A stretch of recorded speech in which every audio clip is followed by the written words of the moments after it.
Orthodoxy and the Religion of the Future by Father Seraphim Rose. Chapter 6, quote, Signs from Heaven. An Orthodox Christian Understanding of Unidentified Flying Objects, UFOs. The post-World War II decades that have witnessed the astonishing increase of Eastern religious cults and influence in the West have also seen the beginning and spread of a parallel phenomenon which, although at first sight it seems totally unrelated to religion, on closer examination turns out to be just as much a sign of the quote post-Christian age and the quote new religious consciousness as the Eastern cults.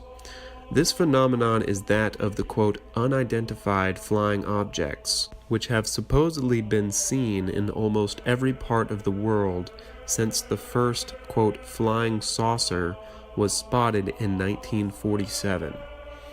Human credulity and superstition, which are no less present today than at any time in human history, have caused this phenomenon to be connected to some degree with the quote crackpot fringe of the cult world. But there has also been a sufficiently serious and responsible interest in it to produce several government investigations and a number of books by reputable scientists. These investigations have come to no positive result in identifying the objects as physical reality. However, the newest hypotheses made by several scientific investigators in order to explain the phenomena actually seem to come closer to a satisfactory explanation than other theories that have been proposed in the past. But at the same time, these newest hypotheses bring one to the quote edge of reality, as one of the new scientific books on them is called, to the boundaries of psychic and spiritual reality which these investigators are not equipped to handle. The richness of scriptural and patristic knowledge precisely of this latter reality places the Orthodox Christian observer in a uniquely advantageous position from which to evaluate these new hypotheses and the quote UFO phenomena in general. The Orthodox Christian observer, however, is less interested in the phenomena themselves than he is in the mentality associated with them. But how are people commonly interpreting UFOs and why? Among the first to approach the UFO question in this manner in a serious study was the renowned Swiss psychologist C.G. Jung. In his book of 1959, Flying Saucers, A Modern Myth of Things Seen in the Skies, he approached the phenomena as primarily something psychological and religious in meaning, and although he himself did not attempt to identify them as, quote, objective reality, he nonetheless did grasp the realm of human knowledge to which they actually belong. Today's investigators, while starting from the, quote, objective and not the psychological side of the question, have also found it necessary to put forth, quote, psychic hypotheses to explain the phenomena.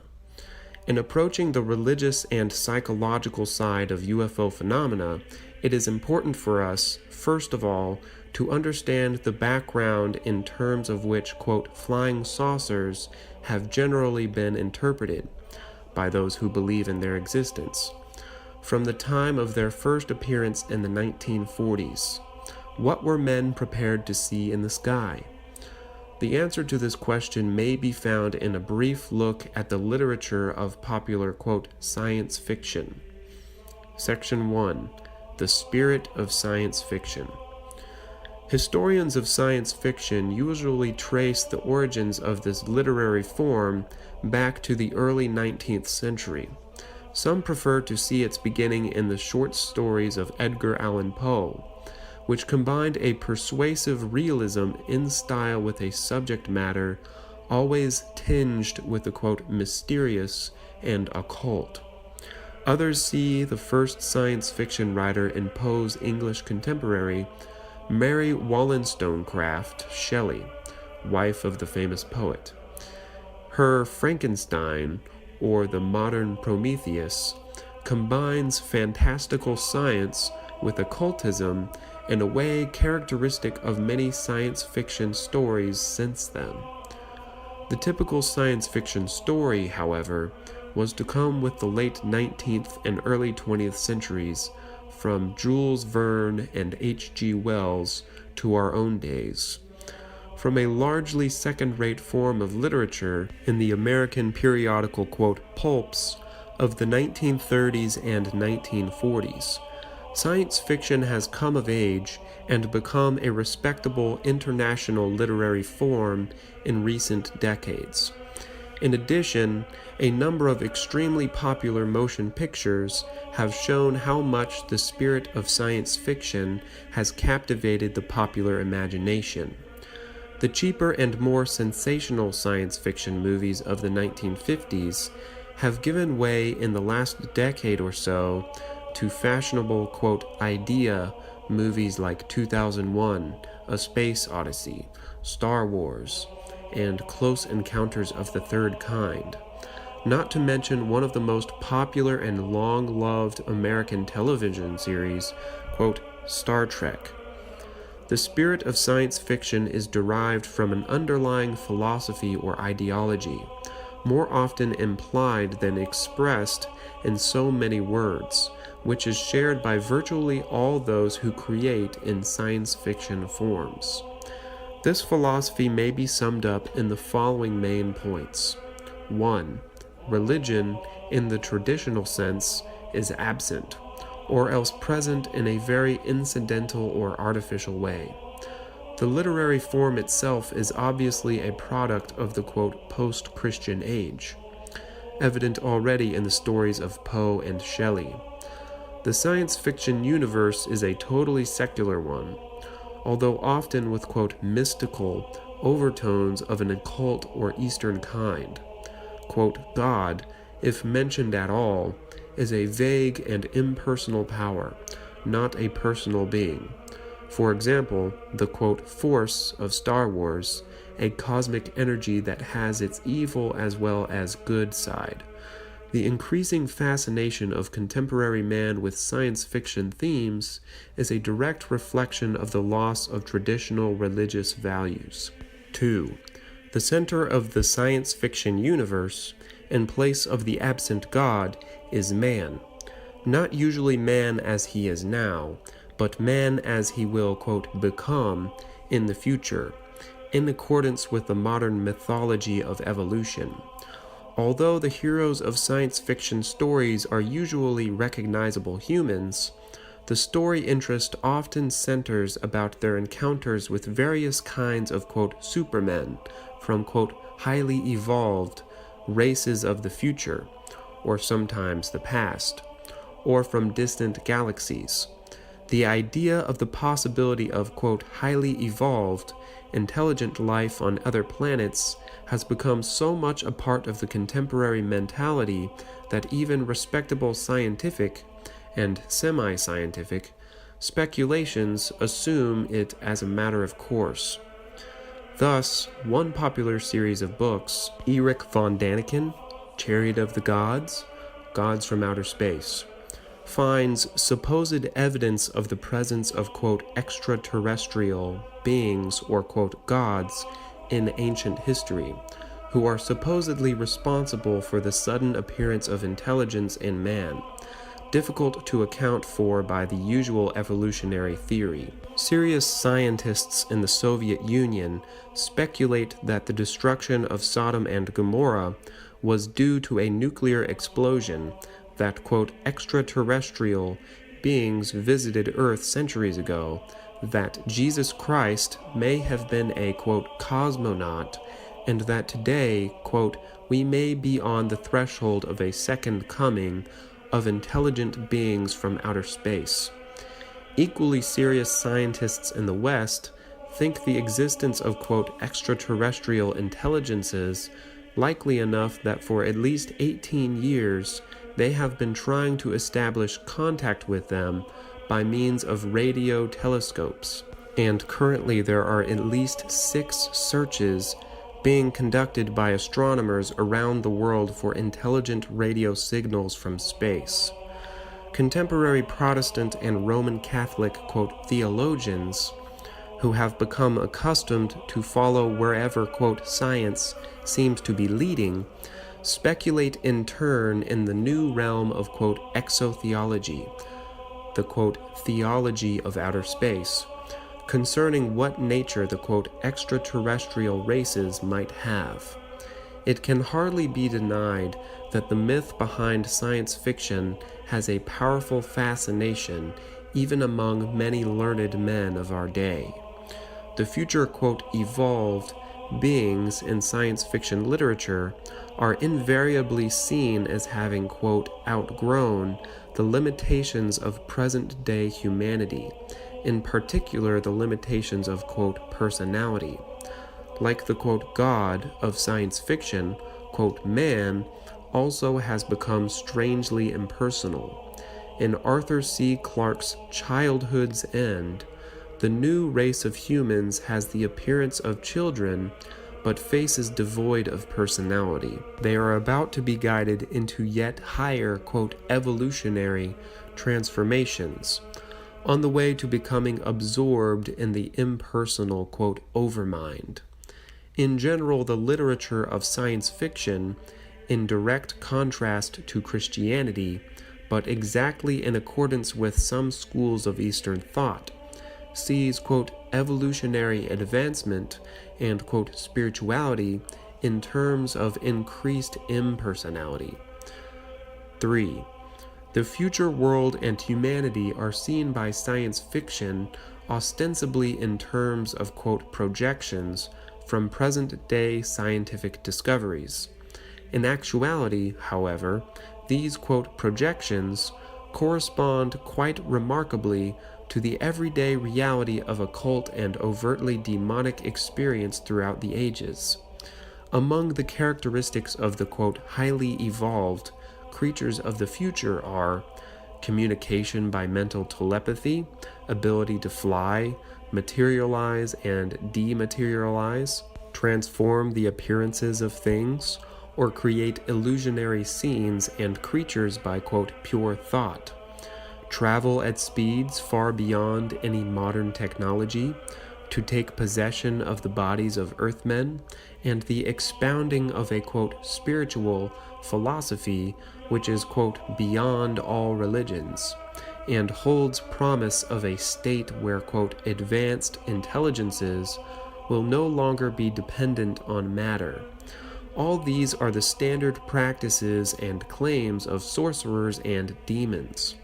A recent history of science fiction notes that, a persistent aspect of the vision of science fiction is the desire to transcend normal experience through the presentation of characters and events that transgress the conditions of space and time as we know them, end quote. The scripts of, Star Trek and other science fiction stories, with their futuristic, scientific devices, read in parts like excerpts from the lives of ancient Orthodox saints, where the actions of sorcerers are described at a time when sorcery was still a strong part of pagan life. Science fiction in general is usually not very scientific at all, and not really very, futuristic either. If anything, it is a retreat to the, mystical origins of modern science, the science before the age of the 17th and 18th century, Enlightenment, which was much closer to occultism. The same history of science fiction remarks that, the roots of science fiction, like the roots of science itself, are in magic and mythology, end quote. Present-day research and experiments in, parapsychology point also to a future connection of, science with occultism, a development with which science fiction literature is in full harmony. Science fiction in the Soviet Union, where it is just as popular as in the West, although its development has been a little different, has exactly the same themes as Western science fiction. In general, quote, metaphysical themes in Soviet science fiction, which labors under the watchful eye of, quote, materialist censors, comes from the influence of Western writers or from direct Hindu influence, as in the case of the writer Ivan Efremov. The reader of Soviet science fiction, according to one critic, quote, emerges with a vague ability to distinguish the critical demarcations between science and magic, between scientist and sorcerer, between future and fantasy, end quote.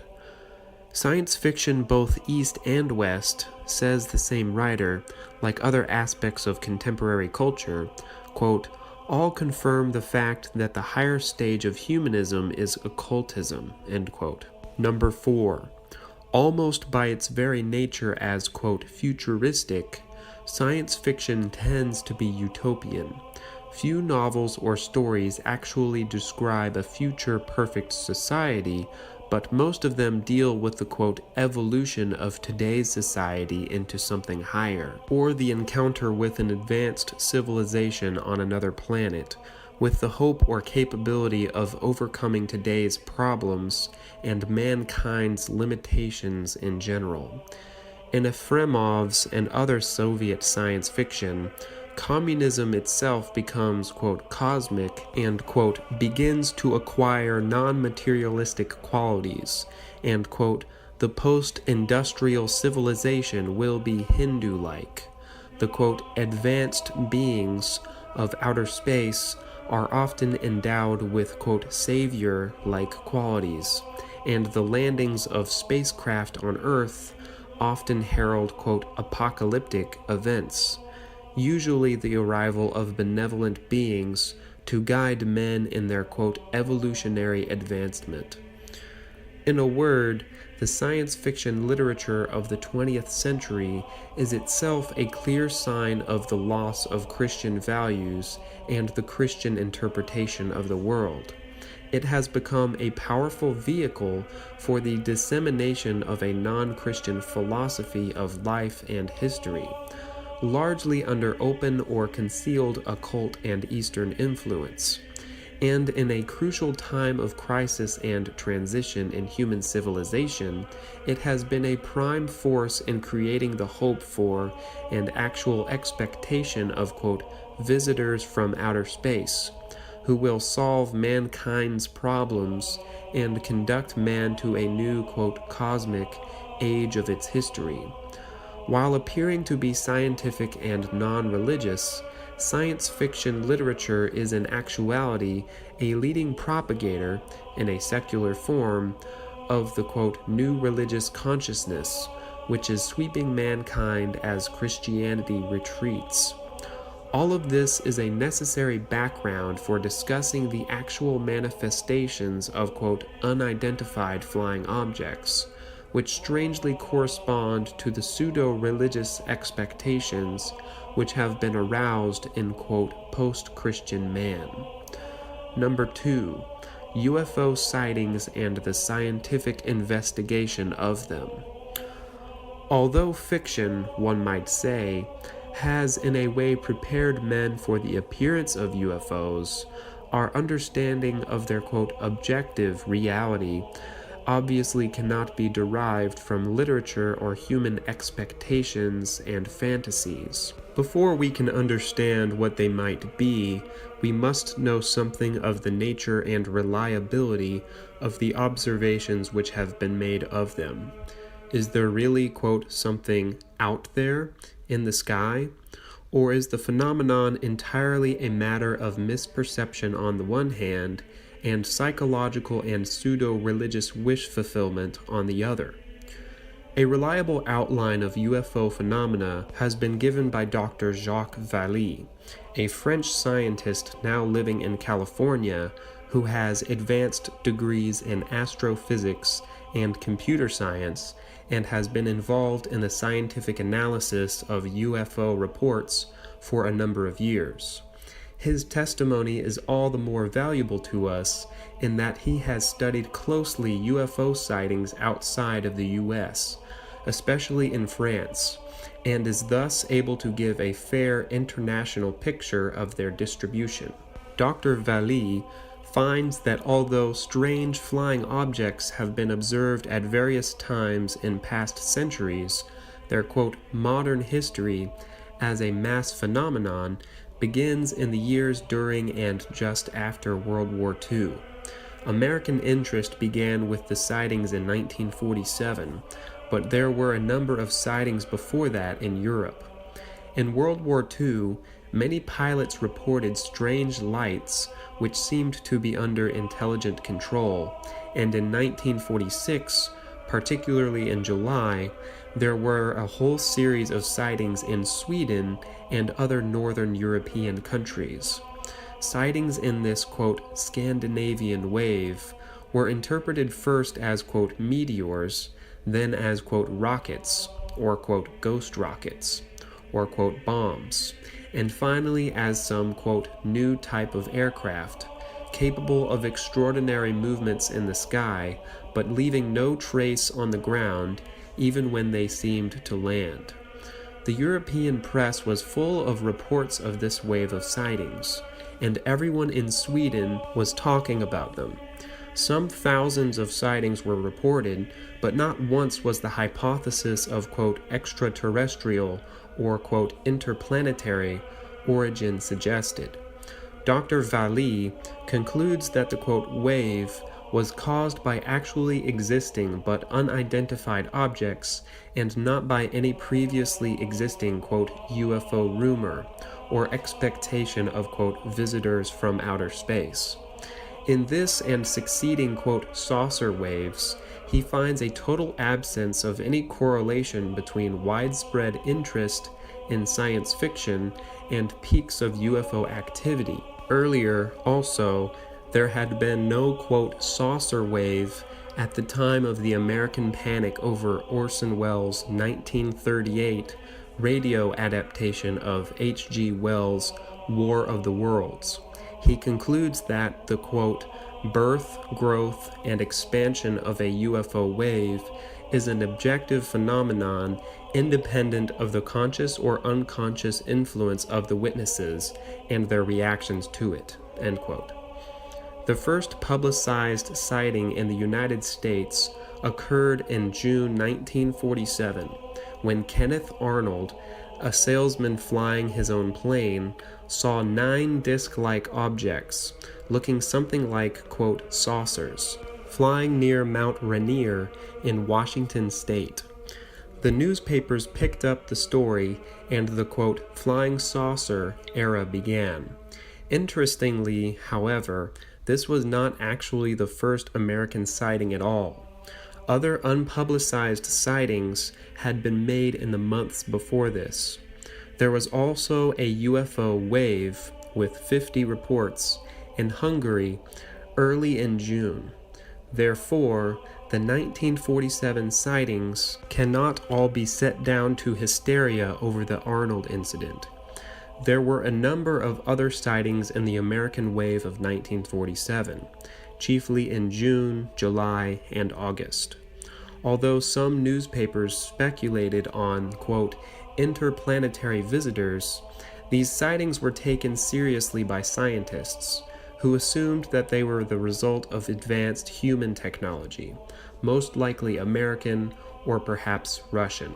Pages 54 through 57. A second wave occurred in July 1948, with sightings in America and France. In the United States, there was a spectacular night sighting made by the pilots of an Eastern Airlines DC-3 plane of a torpedo-shaped craft with 2 rows of, quote, portholes surrounded by a blue glow and with a tail of orange flames, which maneuvered to avoid collision and disappeared. In August of the same year, there were many sightings in Saigon and other parts of Southeast Asia of a, quote, long fish-like object. Pages 57 through 59. The year 1949 saw reports of strange disks and spheres in Sweden and more UFOs in America, including 2 observations by trained astronomical observers, pages 60 through 62. Small UFO waves, as well as isolated sightings, continued in 1950 and 1951, especially in the United States, but also in Europe, pages 62 through 65. In 1952, the first real international UFO wave occurred, with many sightings in the United States, France, and North Africa. At the peak of the wave, 2 sensational sightings were made above the Capitol and the White House in Washington, D.C., an area under constant control by radar. In September, there was a wave encompassing Denmark, Sweden, and northern Germany and Poland. At the same time in France, the first UFO, quote, landing was reported, together with a description of, quote, little men, pages 65 through 69. In 1953, there were no waves, but there were a number of individual sightings. The most remarkable one occurred in Bismarck, North Dakota, where 4 objects hovered and maneuvered over an air filter station for 3 hours at night. An official report of this event consisted of several hundred pages, with accounts from many witnesses, mainly pilots and military personnel, pages 69 through 70. 1954 saw the largest international wave yet.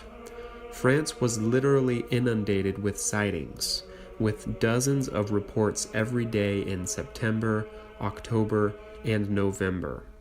In the French wave, the problems facing a serious scientific investigation of UFO phenomena are well demonstrated. Quote, "The phenomenon was so intense, the impact on public opinion so deep, the newspapers' reaction so emotional, that scientific reflexes were saturated long before a serious investigation could be organized. As a result, no scientist could risk his reputation by studying openly a phenomenon so emotionally distorted. French scientists remained silent until the wave passed and died." End quote. Page 71. During the French wave, the typical characteristics of later UFO encounters were often present. UFO, quote, landings, with at least some circumstantial evidence of them, beams of light issuing from the UFO to the witness, stoppage of motors in the vicinity of sightings, strange small beings in, quote, diving suits, serious psychic and physical harm to witnesses. Since 1954, many sightings have been made every year in various countries, with major international waves in 1965, 1967, and 1972 through 1973. Sightings have been especially numerous and profound in their effects in South American countries. The best-known government investigation of UFOs was that undertaken by the United States Air Force shortly after the first American sightings in 1947. This investigation, known from 1951 on as, quote, Project Blue Book, lasted until 1969, when it was abandoned on the recommendation of the, quote, Condon Report of 1968. The work of a scientific committee led by a noted physicist of the University of Colorado. Close observers both of, quote, Blue Book and the, quote, Condon Committee, however, have noted that neither of them took UFO phenomena seriously and that their main occupation was more the, quote, public relations task of explaining away mystifying aerial phenomena in order to calm public fears about them. Some, quote, flying saucer groups claimed that the United States government was using these investigations as a, quote, cover-up of its own knowledge of the quote real nature of UFOs, but all evidence points to the fact that the investigations themselves were simply careless because the phenomena were not taken seriously, especially after some of the stranger UFO stories had begun to make the subject distasteful to scientists. The first director of quote Blue Book, Captain Edward Ruppelt, admitted that, quote, had the Air Force tried to throw up a screen of confusion, they couldn't have done a better job. The problem was tackled with organized confusion. Everything was being evaluated on the premise that UFOs couldn't exist, end quote. The Condon report contains some classic, quote, explanations of UFOs. One, for example, states that, quote, this unusual sighting should therefore be assigned to the category of some almost certainly natural phenomenon which is so rare that it apparently has never been reported before or since, end quote. The chief scientific consultant of, quote, Blue Book for most of its 22 years, Northwestern University astronomer J. Allen Hynek, openly calls the whole thing a, quote, pseudo-scientific project. In its 22 years of investigations, such as they were, quote, Project Blue Book collected over 12,000 cases of puzzling aerial phenomena, 25% of which remained, quote, unidentified, even after its often strained, quote, explanations. Many thousands of other cases have been and are being collected and investigated by private organizations in the United States and in other countries, although almost all government organizations refrain from comment on them. In the Soviet Union, the subject was first given public mention, which means government approval, in 1967, when Dr. Felix U. Ziegel of the Moscow Institute of Aviation, in an article in the Soviet magazine Smena, stated that, quote, Soviet radar has picked up unidentified flying objects for 20 years, end quote. At the same time, there was a Soviet scientific conference, quote, on space civilizations, led by the Armenian astronomer Viktor Mbartsumyan, which urged a preliminary study of the scientific and technical problems of communicating with such, quote, civilizations, whose existence is taken for granted. The next year, however, the subject of UFOs became once more forbidden in the Soviet Union, and since then, Soviet scientists have told of their researches and hypotheses only unofficially to Western scientists. In the United States, the subject of UFOs remains somewhat, quote, off limits for military and scientific men, but in recent years, an increasing number, especially among younger scientists, have begun to take the subject seriously and come together to discuss it and suggest means of researching it. Doctors Hynek and Vallée speak of an, quote, invisible college of scientists who are now actively interested in UFO phenomena, although most of them do not wish their names publicly associated with the subject. There are, of course, those who continue to deny the phenomenon altogether, explaining it as misperceptions of natural objects, balloons, airplanes, etc., not to mention hoaxes and psychological, quote, projections. One of these, Philip Klass, takes delight in, quote, debunking UFOs, investigating some of the sightings and finding them to be either natural phenomena or frauds. His study has convinced him that, quote, the idea of wondrous spaceships from a distant civilization really is a fairy story that is tailored to the adult mentality, end quote. Such hard-headed investigators, however, usually restrict themselves to cases where actual physical proof of a UFO has been left, the so-called close encounters of the second kind, as we shall see below. And even staunch defenders of their reality are forced to admit that there is very little of this even in the most convincing UFO sightings. The one thing that has persuaded a number of scientists in recent years to take the phenomena seriously is not the physical proof of them, but the fact that many serious and reliable people have seen something which cannot be explained and which often has a powerful effect upon them. Dr. Hynek writes of his investigation, "Invariably I have had the feeling that I was talking to someone who was describing a very real event. To him or her, it represented an outstanding experience, vivid and not at all dreamlike, an event for which the observer was usually totally unprepared, something soon recognized as being beyond comprehension."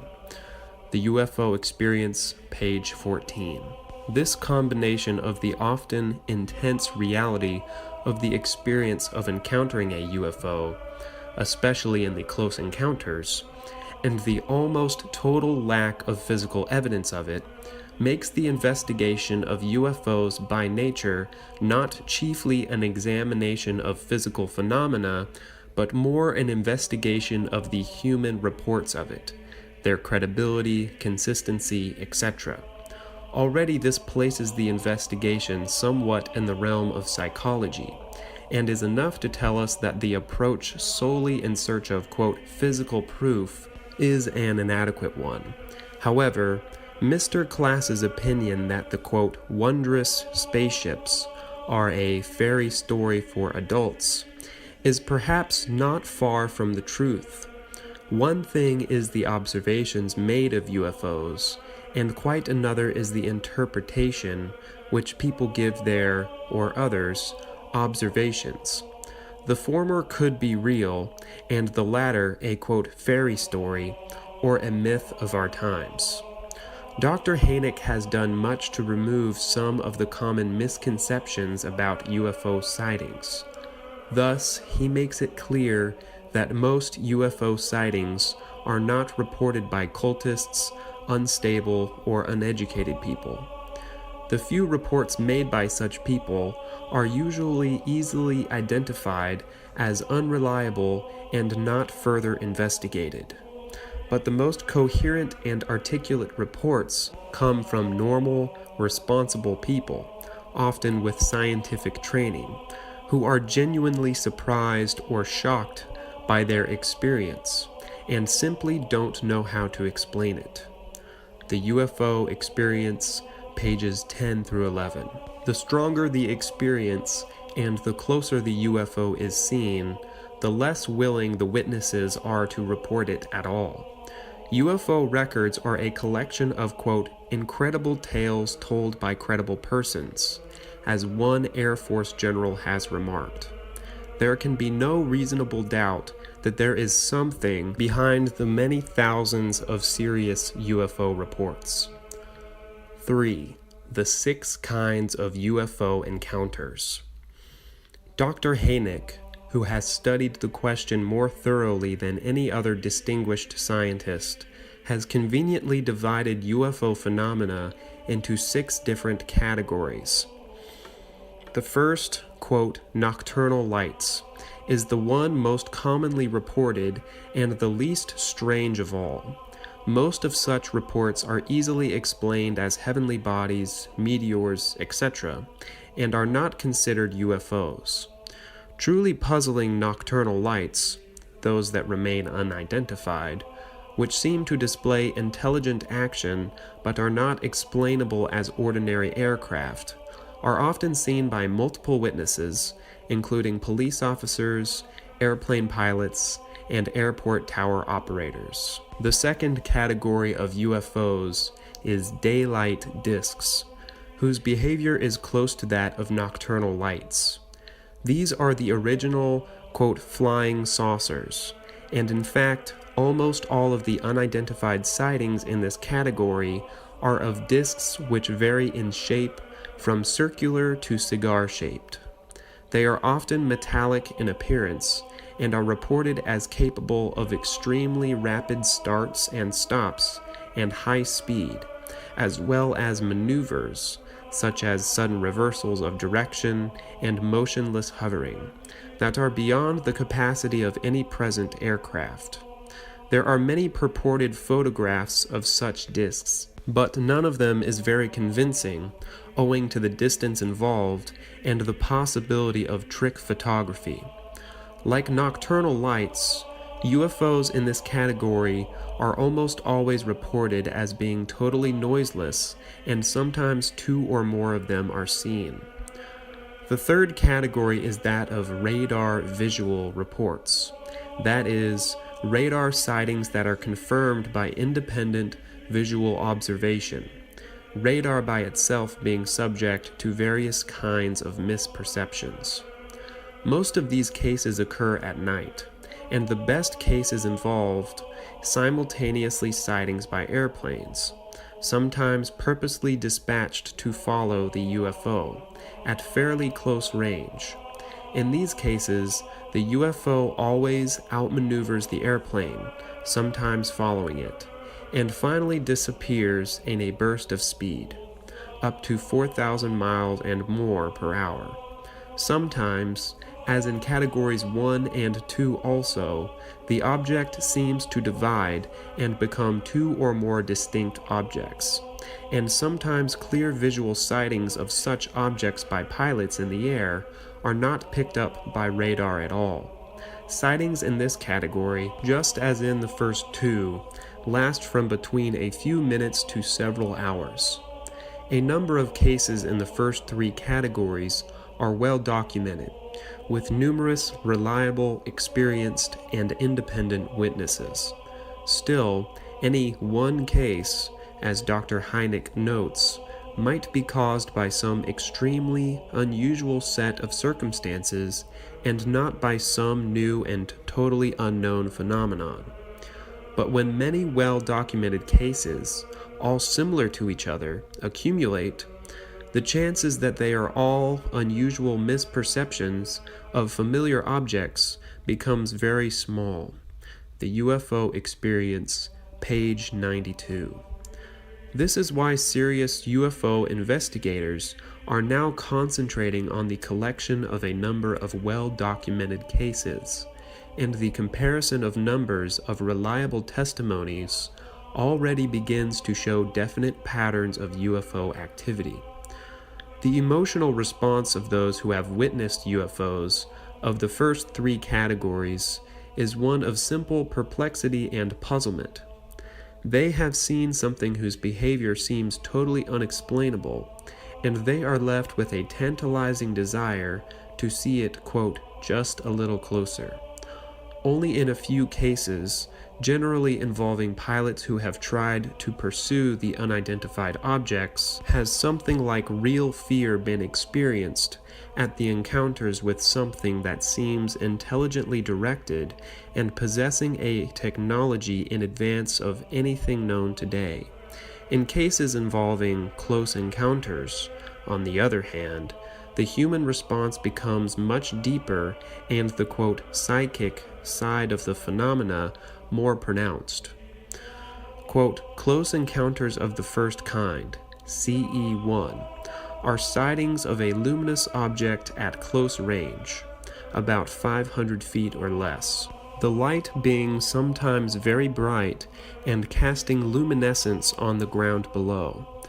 When the shape of the object is described, it is generally stated to be oval, sometimes with a dome on top, and the lights are often described as rotating, usually in a counterclockwise direction. The objects often hover close to the ground, without sound or occasionally with a humming sound, sometimes moving close to the ground over considerable distances, and eventually taking off extremely rapidly, soundlessly, and usually straight up. There are numerous multiple witness accounts of such, quote, close encounters. These accounts are invariably quite similar to each other, as though it is indeed one and the same object, or similar objects, that is being observed in all well-documented cases. Typically, these cases occur at night in sparsely settled areas, and there are a small number of witnesses for each sighting, an average of 3 to 4 in the cases examined by Dr. Hynek. Quote, "Close encounters of the first kind are always awesome and often frightening, but leave no visible marks. Witnesses are usually so overwhelmed by the experience that they neglect to take photographs of the object even when a camera is nearby. Typical of the effect on witnesses is this comment in a 1955 UFO report. I can assure you, once anyone has seen an object such as this so closely and for a period of even 1 minute, it would be etched in their memory for all time." The Hynek UFO report, page 145. The experience is so unusual that witnesses are often not believed when they report it, a fact that causes many to report it only confidentially, after many years, or not at all. The experience is intensely real to those who experience it, but largely unbelievable to others. A typical, quote, "close encounter of the first kind" involved 2 Portage County, Ohio deputy sheriffs in 1966. About 5 a.m. on the morning of April 16th, after stopping to investigate a parked car on a country road, they saw an object, quote, "as big as a house," ascending to treetop level, about 100 feet.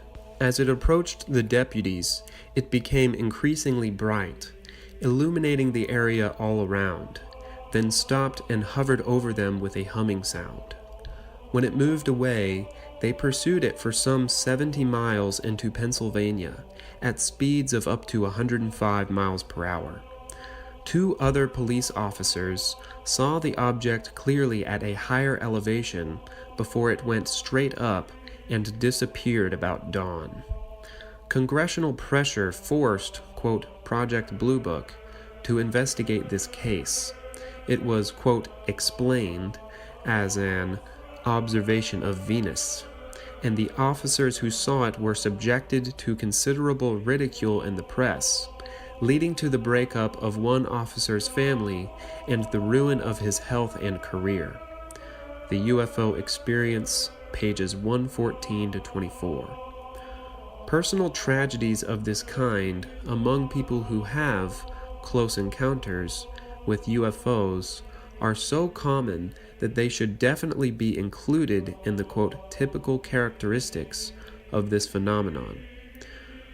Close encounters of the second kind, CE2, are essentially similar to CE1 experiences, with the one difference that they leave some striking physical and/or psychological effect of their presence.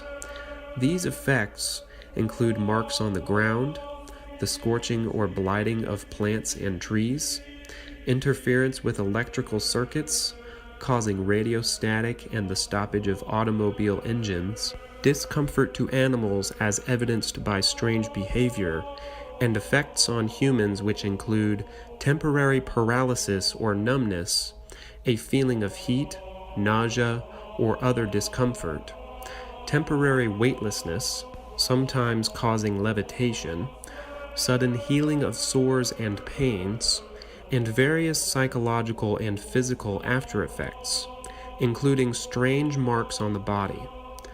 This kind of UFO encounter gives the greatest possibility for scientific investigation, since in addition to human testimony, there is physical evidence that can be examined.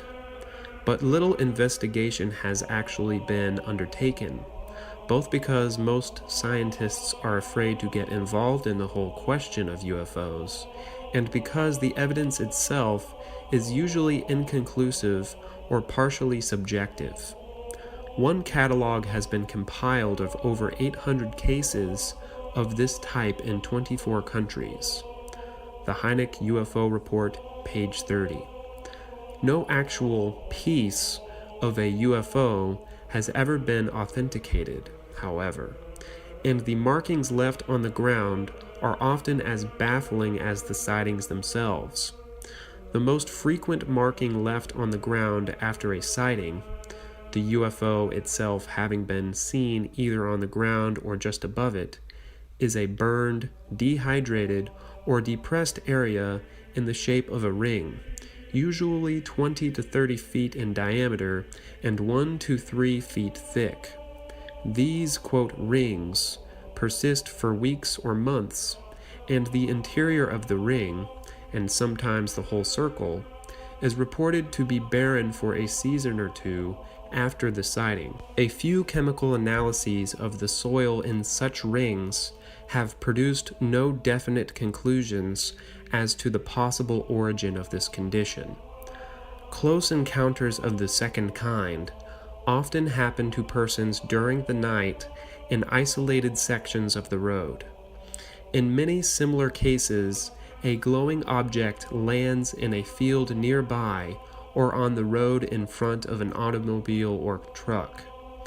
The engine and headlights on the automobile fail, and the occupants become terrified until the UFO leaves, often shooting suddenly straight up without a sound. The engine of the vehicle then can operate again, and often comes on by itself. The strangest of all UFO reports are those that deal with, quote, close encounters of the third kind, CE3, that is, UFO experiences involving, quote, animated beings, occupants or humanoids. The first thought of many people when hearing of such reports is to picture little green men and dismiss the whole phenomenon as unbelievable, a hoax or hallucination. However, the success of the recent American science fiction film, named precisely for this category of UFO phenomena, Close Encounters of the Third Kind, for which Dr. Hynek served as technical consultant, together with evidence of the Gallup poll in 1974 that 54% of those who are aware of UFOs believe that they are real, and 46% of all those interviewed believe in intelligent life on other planets. The percentage today would certainly be greater. Point to the rapidly increasing acceptance by contemporary men of the possibility of actual encounters with, quote, non-human intelligences. Science fiction has given the images, quote, evolution has produced the philosophy, and the technology of the space age has supplied the plausibility for such encounters. Astonishingly, these encounters seem actually to be occurring today, as attested by the evidence of many believable witnesses. Of crucial importance, therefore, is the interpretation that must be made of these occurrences. Is the reality behind them an actual contact with, quote, visitors from outer space? Or is this only an explanation provided by the, quote, spirit of the times for a contact of a different kind altogether?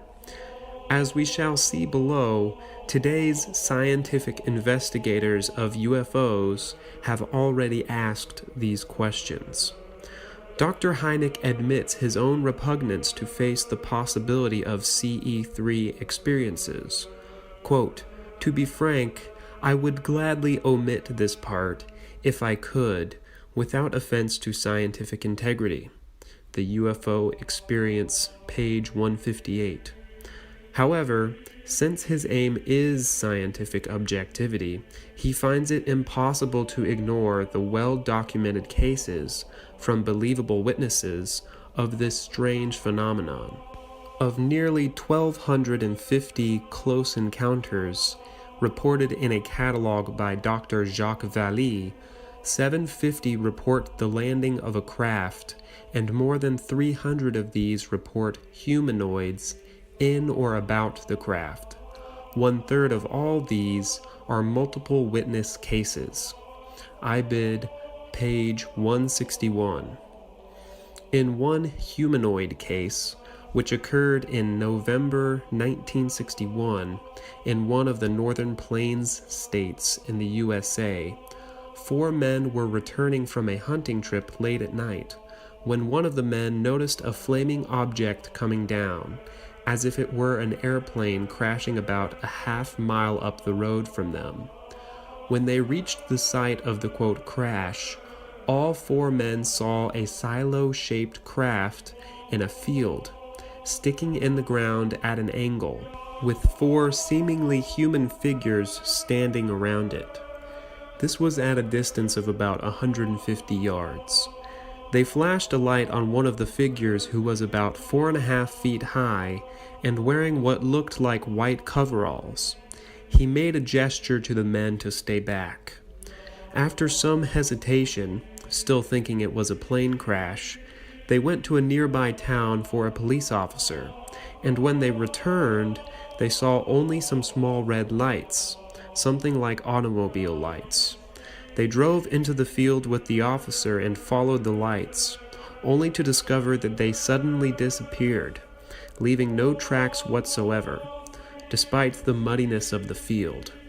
After the puzzled police officer left, the men again saw the silo coming down out of the sky with a reddish glow.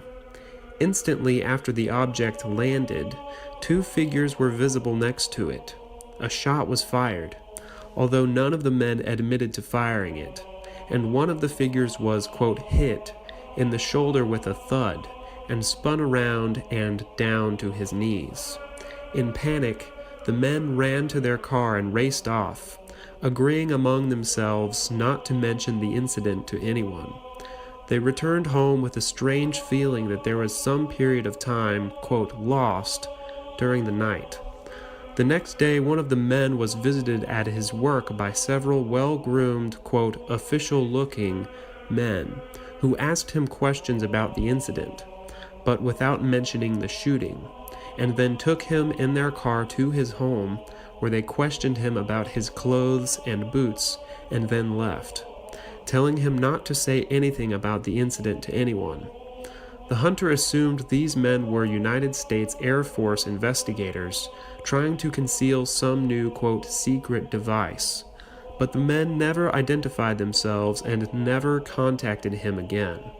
All 4 men were extremely shaken up by the incident, and after 6 years, one of them felt compelled to tell the whole story to a U.S. Treasury agent. Edge of Reality, pages 129 through 41. The main incidents in this story are typical of many close encounters of a third kind. A little different case of this sort is the famous UFO, quote, landing at Kelly, a small town near Hopkinsville, Kentucky, which was investigated extensively by the police, Air Force, and independent researchers. In the evening and night of August 21st, 1955, 7 adults and 4 children in one farm household had a prolonged encounter with, quote, humanoids. The incident began at 7 o'clock when the teenaged son of the family saw a flying object, quote, land behind the farmhouse.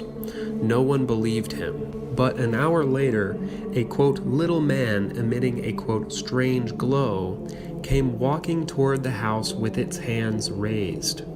2 of the men in the house, out of fear, shot at the creature when it was 20 feet away. It somersaulted and disappeared in the dark. Soon another similar creature appeared at a window. They again fired at it, and again it disappeared. Going outside, the men shot at another creature with a claw-like hand, which they saw on the roof. Still another on a tree nearby floated to the ground when it was shot. Other creatures were also seen and hit, or perhaps the same creatures reappearing. But the men saw the bullets seem to ricochet off from them and have no real effect. The sound was like shooting into a bucket.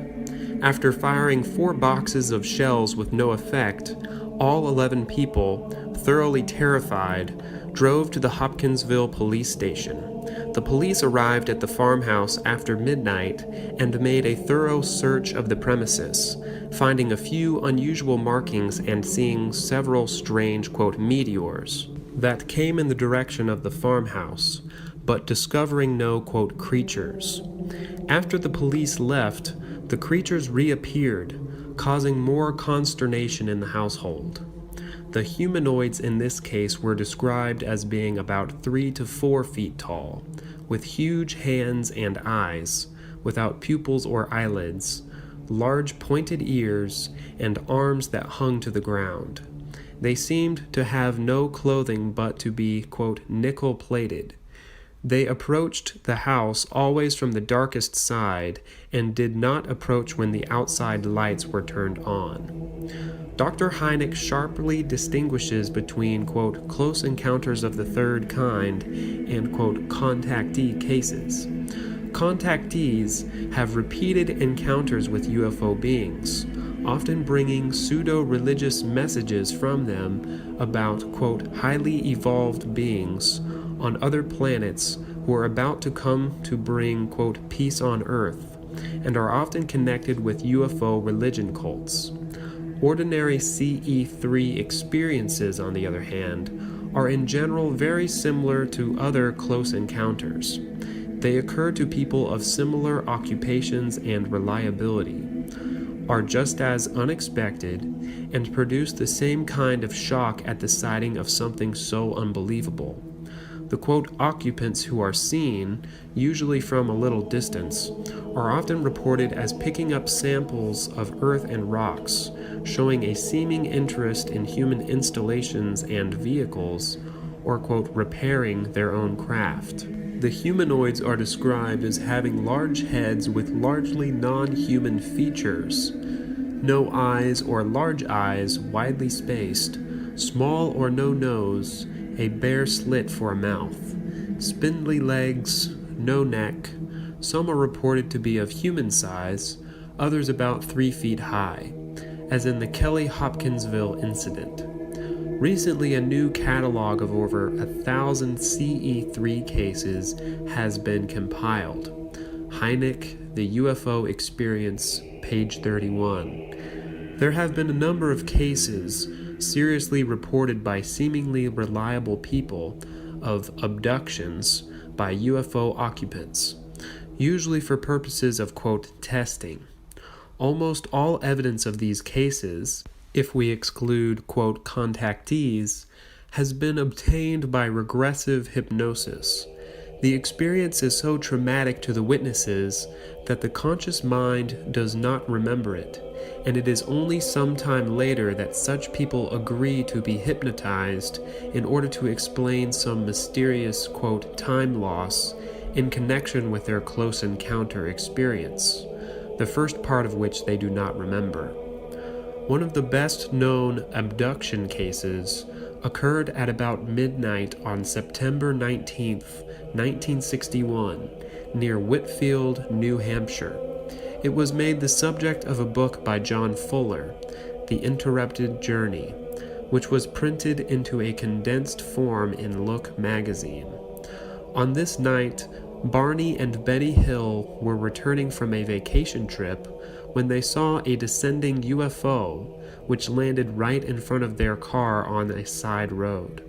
Some, quote, humanoids approached them, and the next thing they remembered, it was 2 hours later, and they were 35 miles further down the road. This amnesia bothered them, leading to physical and mental disorders, and they finally went to a psychiatrist. Under hypnosis, they both independently related what had happened during the missing time. Both stated that they had been taken aboard the, quote, craft by the humanoids and given physical examinations, with samples taken of fingernails and skin. They were released after being given the hypnotic suggestion that they would remember nothing of the experience. Under hypnosis, they related the experience with great emotional disturbance. The UFO Experience, pages 178 through 84. In a similar case, at 2:30 a.m. on December 3, 1967, a policeman in Ashland, Nebraska, saw an object with a row of flickering lights down the road, which took off into the air when he approached it. He reported a, quote, flying saucer to his superiors and went home with a strong headache, a buzzing noise in his ears, and a red welt below his left ear. Later it was discovered that there had been a period of 20 minutes that night of which he remembered nothing. Under hypnosis, he revealed that he had followed the UFO, which again landed. The occupants flashed a bright light at him and then took him aboard their, quote, craft, where he saw control panels and computer-like machines. An engineer in France had seen something similar when he was, quote, abducted for 18 days. The humanoids, wearing coveralls with a winged serpent emblem, told the policeman that they came from a nearby galaxy, had bases in the United States, and operated their craft by, quote, reverse electromagnetism. They contact people by chance and, quote, want to puzzle them. They released the man, telling him, quote, not to speak wisely about this night. The Invisible College, pages 57 through 59. At first sight, such incidents may seem simply unbelievable, like some strange cases of hallucination or disordered imagination. But there have been too many of them now to dismiss them quite so easily. As reports of encounters with actual physical aircraft, to be sure, they are not very convincing. Further, psychiatrists themselves caution that the results of, quote, regressive hypnosis are very uncertain. The person being hypnotized is often not capable of distinguishing between actual experiences and, quote, suggestions planted into his mind, whether by the hypnotist or by someone else at the time of the supposed, quote, close encounter. But even if these experiences are not fully, quote, real, as objective phenomena in space and time, the very fact that so many of them have been, quote, implanted in human minds in recent years is already significant enough. Without doubt, there is something behind the abduction experiences also, and recently UFO investigators have begun to look in a different direction for an explanation of them. Such experiences, and especially the close encounters of the 1970s, are noticeably bound up with the, quote, paranormal or occult phenomena. People sometimes have strange dreams just before seeing UFOs, or hear knocks on the door when no one is there, or have strange visitors afterwards. Some witnesses receive telepathic messages from UFO occupants. UFOs now sometimes simply materialize and dematerialize instead of coming and going at great speeds. Sometimes, quote, miraculous healings occur in their presence or when one is exposed to their light. But, quote, close encounters with UFOs have also resulted in leukemia and radiation sickness.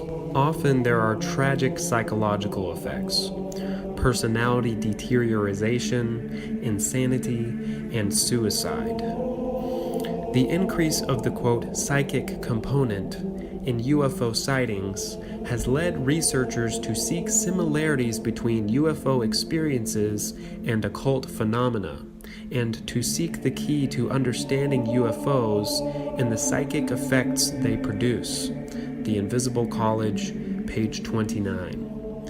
Many researchers note the similarity between UFO phenomena and 19th century Spiritism, which also combined psychic phenomena with strange physical effects, but with a more primitive, quote, technology. In general, the 1970s have seen a narrowing of the gap between the, quote, normal UFO phenomena of the past and the UFO cults, in accordance with the increased receptivity of mankind in this decade to occult practices. 4. Explanation of the UFO phenomena.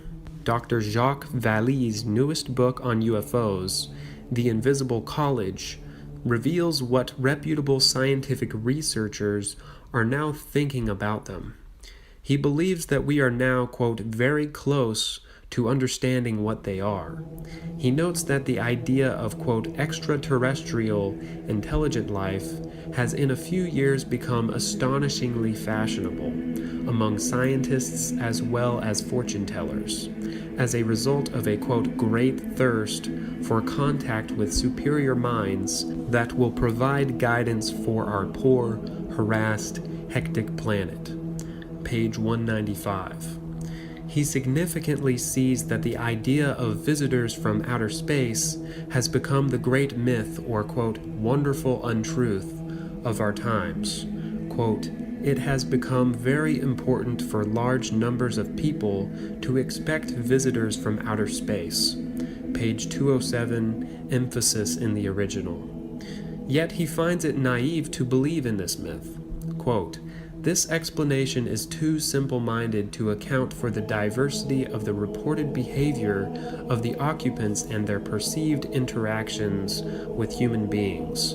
Page 27. Dr. Hynek has noted that in order to explain the various effects produced by UFOs, we must assume that they are, quote, a phenomenon that undoubtedly has physical effects, but also has the attributes of the psychic world.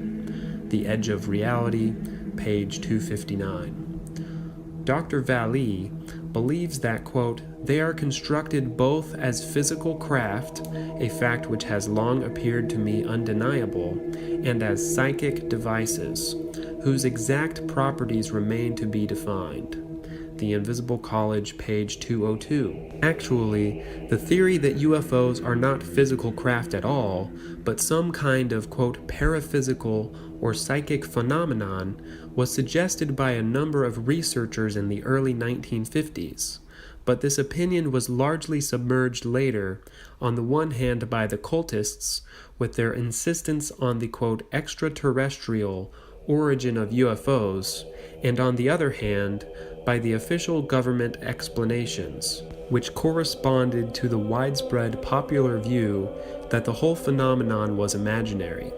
Keel, UFOs, Operation Trojan Horse, pages 38 through 41.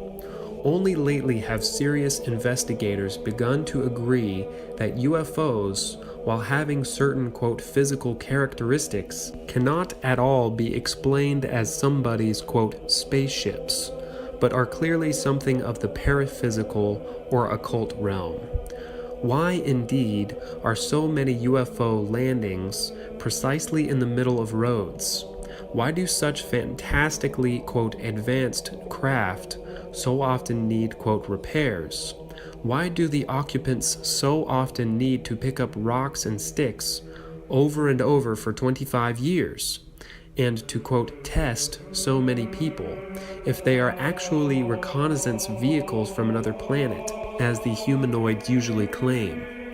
Dr. Vallee well asks whether the, quote, visitors from outer space idea might not, quote, serve precisely a diversionary role in masking the real, infinitely more complex nature of the technology that gives rise to the sightings.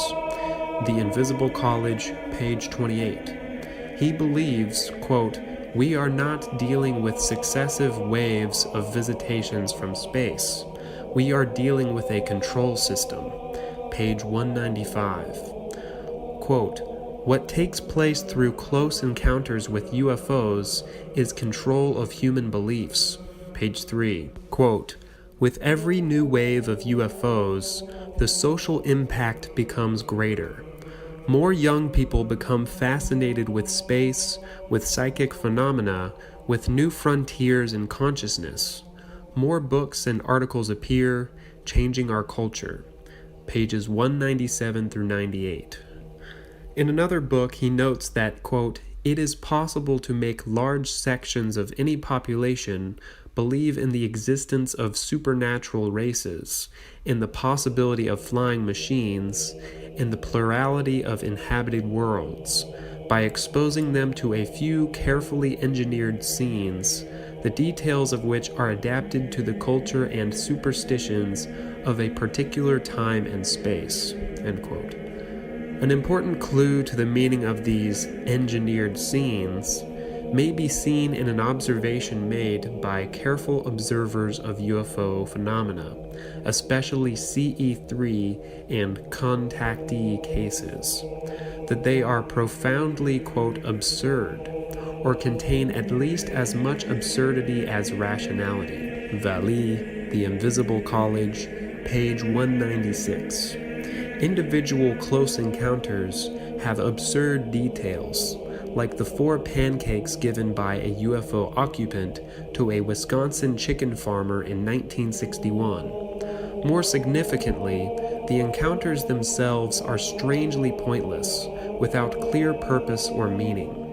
A Pennsylvania psychiatrist has suggested that the absurdity present in almost all UFO close encounters is actually a hypnotic technique. Quote, when the person is disturbed by the absurd or contradictory, and their mind is searching for meaning, they are extremely open to thought transference, to receiving psychic healing, etc.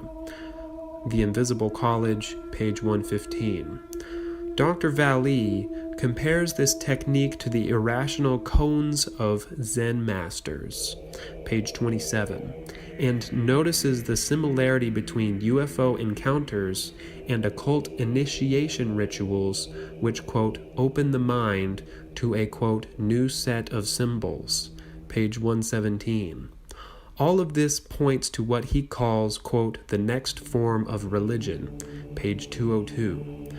Thus, UFO encounters are but a contemporary form of an occult phenomenon which has existed throughout the centuries. Men have abandoned Christianity and look for, quote, saviors from outer space, and therefore the phenomenon supplies images of spacecraft and space beings. But what is this phenomenon? Who is doing the, quote, engineering, and to what purpose?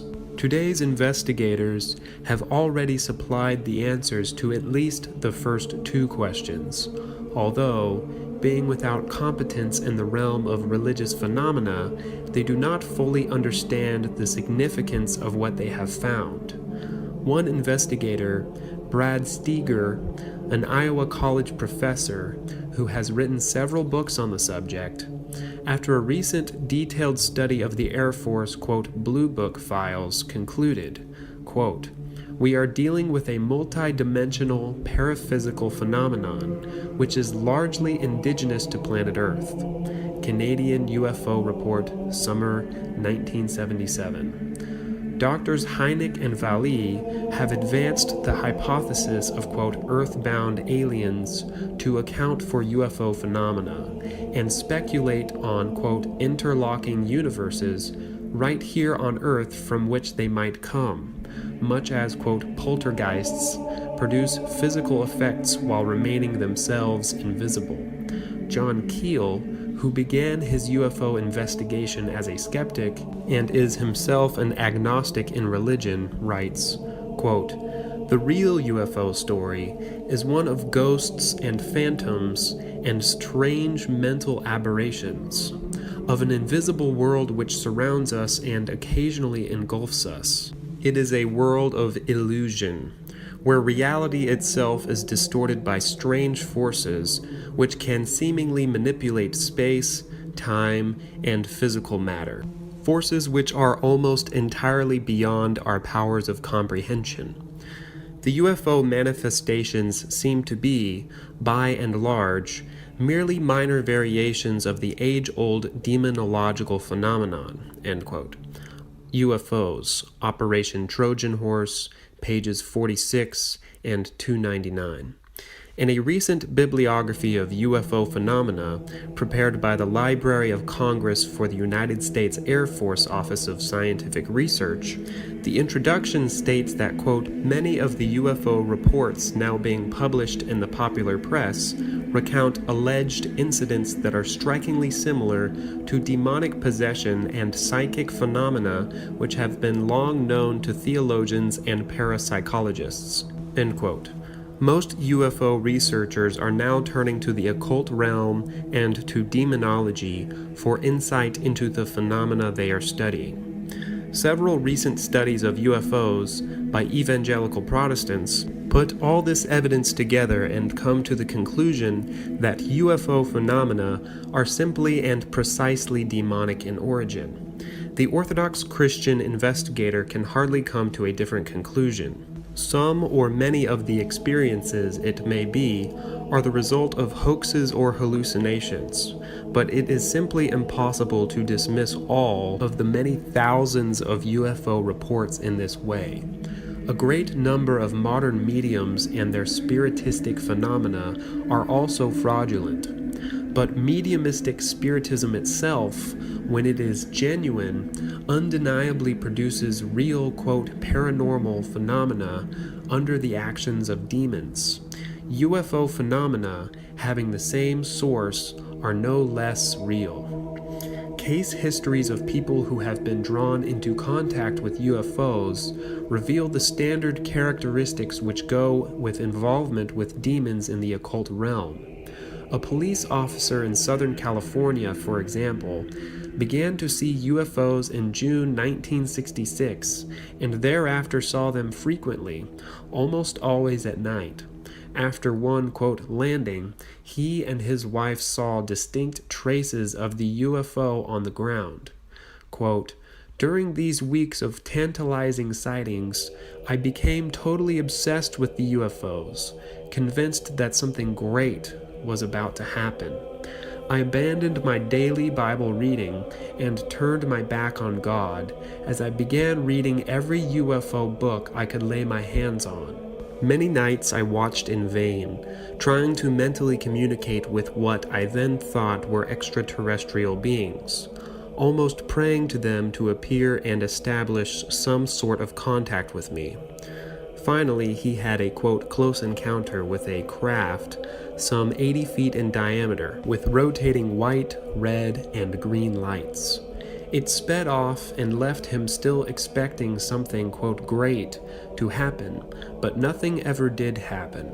The UFOs ceased appearing, and in his frustration he turned to alcohol, depression, thoughts of suicide, until his conversion to Christ ended this period of his life. People who have actually contacted the UFO beings have much worse experiences. The beings sometimes literally, quote, possess them and try to kill them when they resist. UFOs, a better explanation, pages 298 through 305. Such cases effectively remind us that, quite apart from the meaning of the UFO phenomena as a whole, each UFO close encounter has the specific purpose of deceiving the individual who is contacted and leading him, if not to further, quote, contacts and spreading of the UFO, quote, message, then at least to personal spiritual confusion and disorientation. The most puzzling aspect of UFO phenomena to most researchers, namely, the strange mingling of physical and psychic characteristics in them, is no puzzle at all to readers of Orthodox spiritual books, especially the lives of the saints. Demons also have, quote, physical bodies, although the, quote, matter in them is of such subtlety that it cannot be perceived by men unless their spiritual, quote, doors of perception are opened, whether with God's will, as in the case of holy men, or against it, as in the case of sorcerers and mediums. Orthodox literature has many examples of demonic manifestations which fit precisely the UFO pattern. Apparitions of, quote, solid beings and objects, whether demons themselves or their illusionary creations, which suddenly, quote, materialize and, quote, dematerialize, always with the aim of awing and confusing people and ultimately leading them to perdition. The lives of the 4th century Saint Anthony the Great and the 3rd century Saint Cyprian the former sorcerer are filled with such incidents. The life of Saint Martin of Tours, 397, by his disciple Sulpicius Severus, has an interesting example of demonic power in connection with a strange, quote, physical manifestation which closely parallels today's, quote, UFO close encounters. A certain youth named Antonius became a monk near St. Martin's Monastery, but out of false humility he became the victim of demonic deception. He fancied that he conversed with, quote, angels, and in order to persuade others of his sanctity, these, quote, angels agreed to give him a, quote, shining robe from out of heaven, as a sign of the, quote, power of God that dwelt within the youth. One night about midnight, there was a tremendous thudding of dancing feet and a murmuring as of many voices in the hermitage, and Anatolius's cell became ablaze with light. Then came silence, and the deceived one emerged from his cell with the, quote, heavenly garment. Quote, a light was brought, and all carefully inspected the garment. It was exceedingly soft, with a surpassing luster, and of a brilliant scarlet. But it was impossible to tell the nature of the material. At the same time, under the most exact scrutiny of eyes and fingers, it seemed to be a garment and nothing else. End quote. The following morning, Anatolius's spiritual father took him by the hand in order to lead him to St. Martin, to discover whether this was actually a trick of the devil. In fear, the deceived one refused to go. Quote, and when he was being forced to go against his will, between the hands of those who were dragging him, the garment disappeared. End quote. The author of the account, who either witnessed the incident himself or had it from eyewitnesses, concludes that, quote, the devil was unable to keep up his illusions or conceal their nature when they were to be submitted to Martin's eyes. Quote, it was so fully within his power to see the devil that he recognized him under any form, whether he kept to his own character or changed himself into any of the various shapes of spiritual wickedness. End quote. Including the forms of pagan gods and the appearance of Christ himself, with royal robes and crown and enveloped in a bright red light. It is clear that the manifestations of today's, quote, flying saucers are quite within the, quote, technology of demons. Indeed, nothing else can explain them as well. The multifarious demonic deceptions of Orthodox literature have been adapted to the mythology of outer space, nothing more. The Anatolius mentioned above would be known today simply as a, quote, contactee, and the purpose of the, quote, unidentified object in such accounts is clear, to awe the beholders with a sense of the, quote, mysterious, and to provide, quote, proof of the, quote, higher intelligences, angels, if the victim believes in them, or space visitors for modern men, and thereby to gain trust for the message they wish to communicate. We shall look at this message below. A demonic kidnapping, quite close to UFO abductions, is described in the life of Saint Nilus of Sora, the 15th century founder of Skeet life in Russia.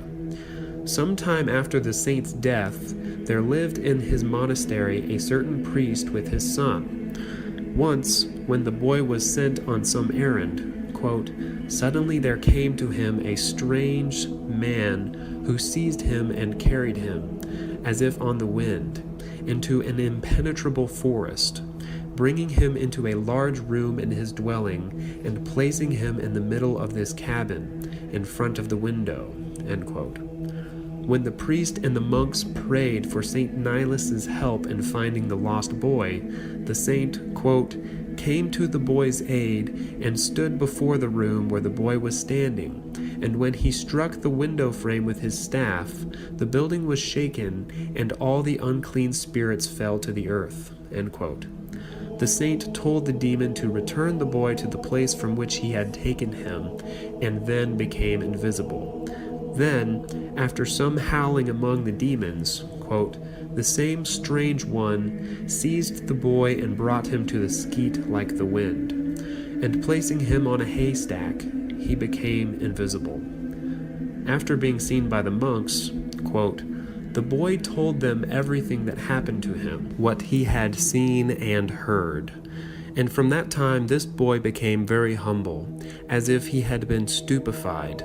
The priest, out of terror, left the skeet with his son. End quote. In a similar demonic kidnapping in 19th century Russia, a young man, after his mother cursed him, became the slave of a demon, quote, grandfather for 12 years and was capable of appearing invisibly among men in order to help the demon sow confusion in their midst. Such true stories of demonic activity were commonplace in earlier centuries. It is a sign of the spiritual crisis of today that modern men, for all their proud, quote, enlightenment and, quote, wisdom, are now becoming once more aware of such experiences, but no longer have the Christian framework with which to explain them. Contemporary UFO researchers, seeking for an explanation of phenomena which have been too noticeable to overlook any longer, have joined today's psychic researchers in an attempt to formulate a, quote, unified field theory that will encompass psychic as well as physical phenomena. But such researchers only continue the approach of, quote, enlightened modern men and trust their scientific observations to give answers in a spiritual realm that cannot be approached, quote, objectively at all, but only with faith. The physical world is morally neutral and may be known relatively well by an objective observer, but the invisible spiritual realm comprises beings both good and evil, and the, quote, objective observer has no means of distinguishing one from the other unless he accepts the revelation which the invisible God has made out of them to man. Thus, today's UFO researchers place the divine inspiration of the Bible on the same level as the satanically inspired automatic writing of Spiritism, and they do not distinguish between the actions of angels and those of demons. They know now, after a long period when materialistic prejudices reigned among scientists, that there is a non-physical realm that is real, and they see its effects in UFO phenomena. But as long as they approach this realm, quote, scientifically, they will just as easily be deceived by the unseen powers as the most naive contactee. When they try to determine who or what is behind the UFO phenomena and what the purpose of the phenomena might be, they are forced to indulge in the wildest speculations. Thus, Dr. Vallee confesses himself baffled whether the source of UFO manifestations might be a morally neutral, quote, unattended clockwork, a benevolent, quote, solemn gathering of wise men, as the extraterrestrial myth would have us believe, or, quote, a terrible superhuman monstrosity, the very contemplation of which would make a man insane, end quote. That is, the activity of demons. The Invisible College, page 206. A true evaluation of the UFO experience may be made only on the basis of Christian revelation and experience, and is accessible only to the humble Christian believer who trusts these sources.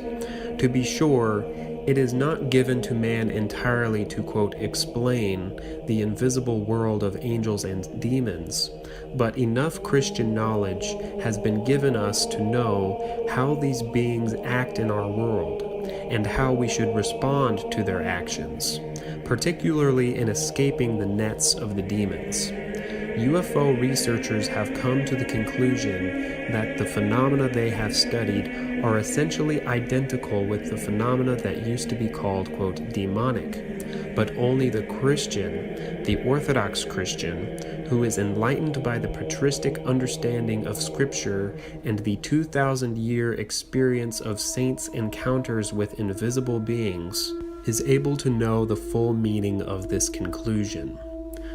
5. the meaning of UFOs. What, then, is the meaning of the UFO phenomena of our time? Why have they appeared just at this time in history? What is their message? To what future do they point? First, UFO phenomena are but one part of an astonishing outpouring of paranormal events. What just a few years ago most people would have considered as miracles. Dr. Vallee, in The Invisible College, expresses the secular appreciation of this fact.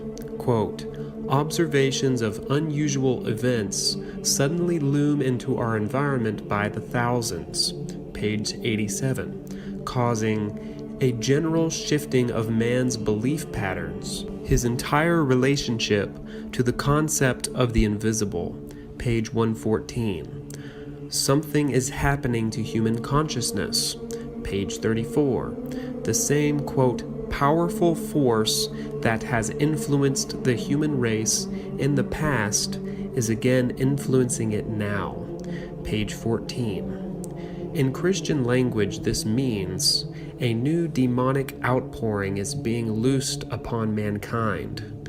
In the Christian apocalyptic view, see the end of this book, we can see that the power which until now has restrained the final and most terrible manifestation of demonic activity on earth has been taken away. 2 Thessalonians 2:7. Orthodox Christian government and public order, whose chief representative on earth was the Orthodox Emperor, and the Orthodox Christian worldview no longer exist as a whole, and Satan has been, quote, "loosed out of his prison," end quote, where he was kept by the grace of the Church of Christ, in order to, quote, "deceive the nations," Apocalypse 20:7-8, and prepare them to worship Antichrist at the end of the age. Perhaps never since the beginning of the Christian era have demons appeared so openly and extensively as today. The, quote, "visitors from outer space" theory is but one of the many pretexts they are using to gain acceptance for the idea that, quote, "higher beings are now to take charge of the destiny of mankind." Second, UFOs are but the newest of the mediumistic techniques by which the devil gains initiates into his occult realm. They are a terrible sign that man has become susceptible to demonic influence as never before in the Christian era. In the 19th century, it was usually necessary to seek out dark seance rooms in order to enter into contact with demons. But now, one need only to look into the sky, usually at night, it is true. Mankind has lost what remained of basic Christian understanding up to now, and now passively places itself at the disposal of whatever, quote, "powers may descend from the sky." The new film, Close Encounters of the Third Kind, is a shocking revelation of how superstitious, quote, "post-Christian" man has become, ready in an instant and unquestioningly to believe and follow hardly disguised demons wherever they may lead. Third, the, quote, "message" of the UFOs is, "prepare for Antichrist."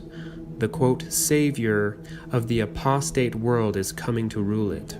Perhaps he himself will come in the air in order to complete his impersonation of Christ. Matt 24:30, Acts 1:11. Perhaps only the, quote, "visitors from outer space" will land publicly in order to offer cosmic worship of their master. Perhaps the, quote, "fire from heaven," Apocalypse 13:13, will be only a part of the great demonic spectacles of the last times. At any rate, the message for contemporary mankind is this: expect deliverance, not from the Christian revelation and faith in an unseen God, but from vehicles in the sky. It is one of the signs of the last times that there shall be terrors and great signs from heaven. Luke 21:11. Even 100 years ago, Bishop Ignatius Briankaninoff, in his book on miracles and signs, 1870, reprinted by Holy Trinity Monastery, Jordanville, New York, 1960, remarked on the, quote, striving to be encountered in contemporary Christian society to see miracles and even perform miracles. Such a striving reveals the self-deception, founded on self-esteem and vainglory, that dwells in the soul and possesses it. Page 32. True wonder workers have decreased and grown extinct, but people, quote, thirst for miracles more than ever before. We are gradually coming near to the time when a vast arena is to be opened up for numerous and striking false miracles, to draw to perdition those unfortunate offspring of fleshly wisdom who will be seduced and deceived by these miracles. Pages 48 and 49. Of special interest to UFO investigators, quote, the miracles of Antichrist will be chiefly manifested in the aerial realm, where Satan chiefly has his dominion. The signs will act most of all on the sense of light, charming and deceiving it. St. John the theologian, beholding in Revelation the events that are to precede the end of the world, says that Antichrist will perform great signs, and will even, quote, make fire to come down out of heaven upon the earth in the sight of men. Apocalypse 13:13. This is the sign indicated by Scripture as the highest of the signs of Antichrist, and the place of the sign is the air. It will be a splendid and terrible spectacle. Page 13. Saint Simeon the New Theologian, for this reason, remarks that, quote, the struggler of prayer should quite rarely look into the sky out of fear of the evil spirits in the air, who cause many and various deceptions in the air. Philokalia, the three forms of heedfulness.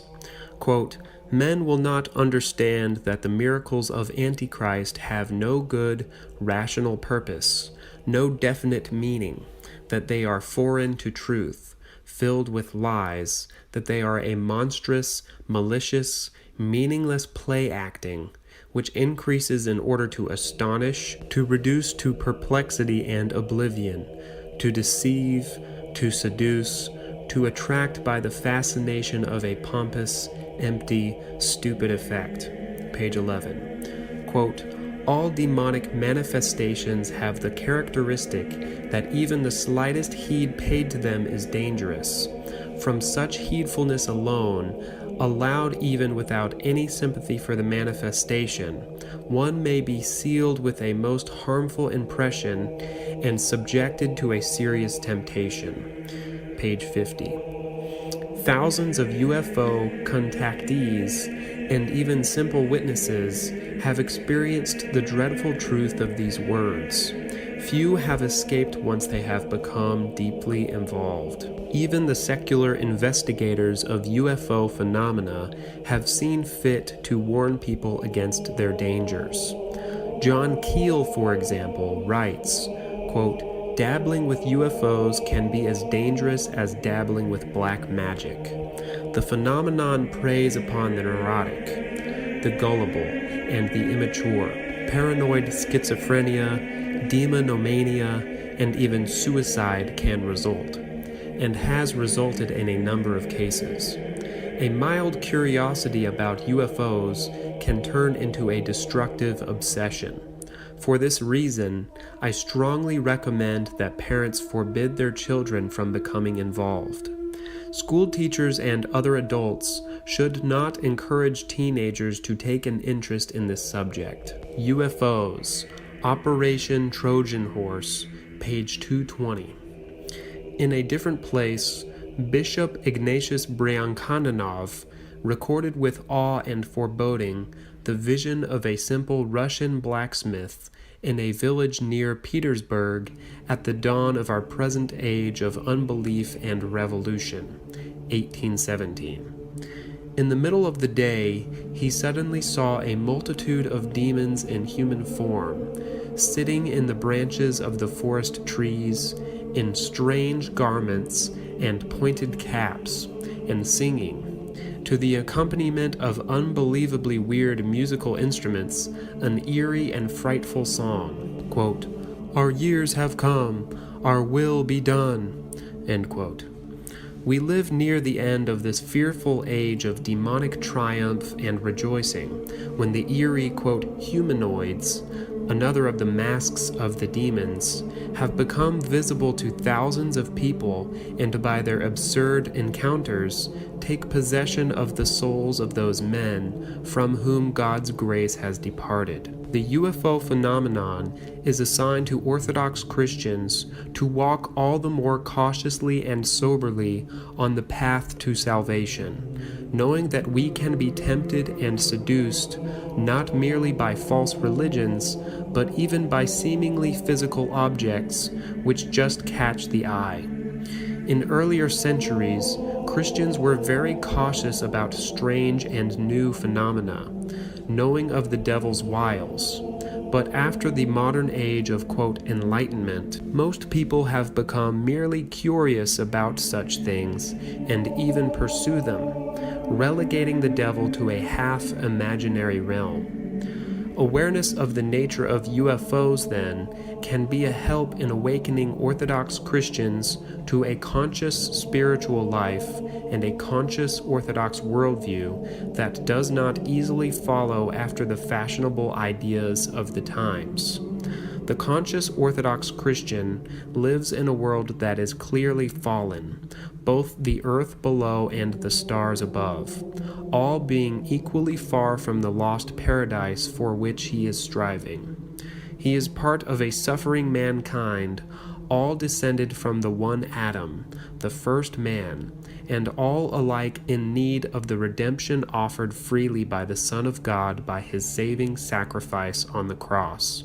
He knows that man is not to, quote, evolve into something, quote, higher, nor has he any reason to believe that there are, quote, highly evolved beings on other planets. But he knows well that there are indeed, quote, advanced intelligences in the universe besides himself. These are of two kinds, and he strives to live so as to dwell with those who serve God, the angels, and avoid contact with the others who have rejected God and strive in their envy and malice to draw man into their misfortune, the demons. He knows that man, out of self-love and weakness, is easily inclined to follow error and believe in, quote, fairy tales that promise contact with a higher state or higher beings without the struggle of Christian life. In fact, precisely as an escape from the struggle of Christian life, he distrusts his own ability to see through the deceptions of the demons, and therefore clings all the more firmly to the scriptural and patristic guidelines which the Church of Christ provides for his life. Such a one has the possibility to resist the religion of the future, the religion of Antichrist, in whatever form it may present itself. The rest of mankind, save by a miracle of God, is lost. This concludes the reading of Chapter 6 of Orthodoxy and the Religion of the Future by Father Seraphim Rose. Be sure to like, share, and subscribe, and my social media links are in the description. Thank you, and God bless.